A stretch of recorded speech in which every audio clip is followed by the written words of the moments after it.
Bonjour à tous, c'est le Dr Walid Mekedem et aujourd'hui on va parler de mauvaise haleine. Quelles peuvent être les causes d'une mauvaise haleine? Alors il faut savoir que dans 90% des cas, enfin, dans la majorité des cas, l'origine est bucco-dentaire. Donc quand même je vais m'y arrêter un petit peu. Donc si on a des problèmes au niveau des dents, des caries, au niveau des gencives, des gingivites par exemple, si on a des problèmes au niveau de certaines prothèses dentaires qu'on a, si on a la langue parfois, vous voyez, chez certaines personnes qui est bien chargée, qui n'est pas nettoyée, ou si on a par exemple une sécheresse buccale qui peut être liée à plein de choses différentes, que ce soit des maladies ou des médicaments, cela peut favoriser la mauvaise haleine. Donc ça, c'est une chose, mais je pense que pour la plupart d'entre vous, vous vous en doutez. On va rester quand même au niveau de la bouche. Si on regarde un peu plus en profondeur, qu'est-ce qu'on peut trouver? On a les amygdales.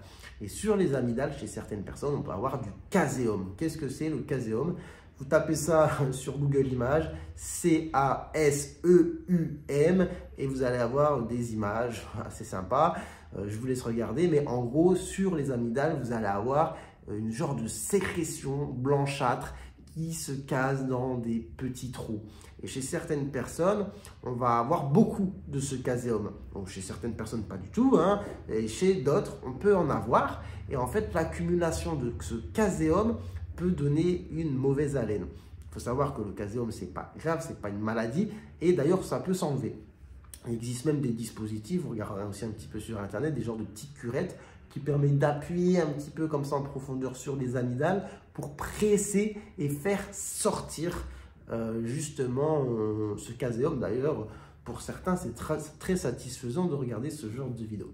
Je ne vais pas vous mentir, j'aime bien regarder ce genre de choses. Enfin bref, passons. Après, on a donc tout ce qui est ORL, hein, toujours au même niveau. Si on a des infections chroniques au niveau des sinus, des sinusites chroniques, eh bien, cela peut jouer aussi sur les odeurs. Enfin bref, on va descendre un petit peu plus bas.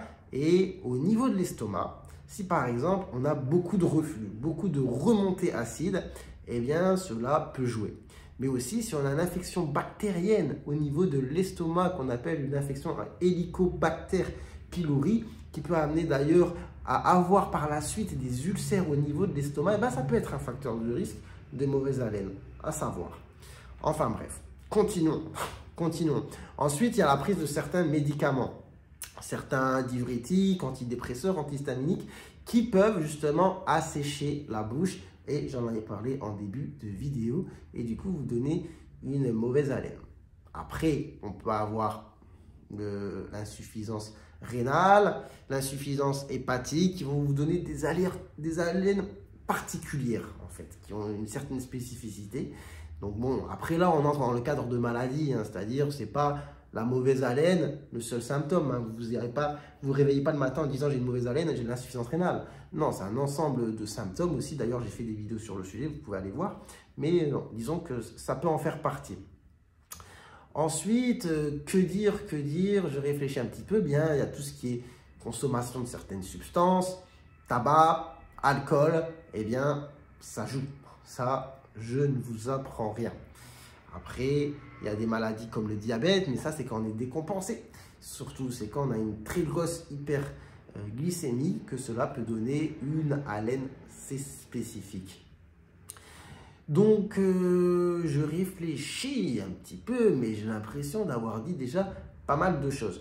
Donc voilà, j'ai brassé quand même un éventail de pas mal de choses qui peuvent être la cause ou l'origine justement de mauvaise haleine.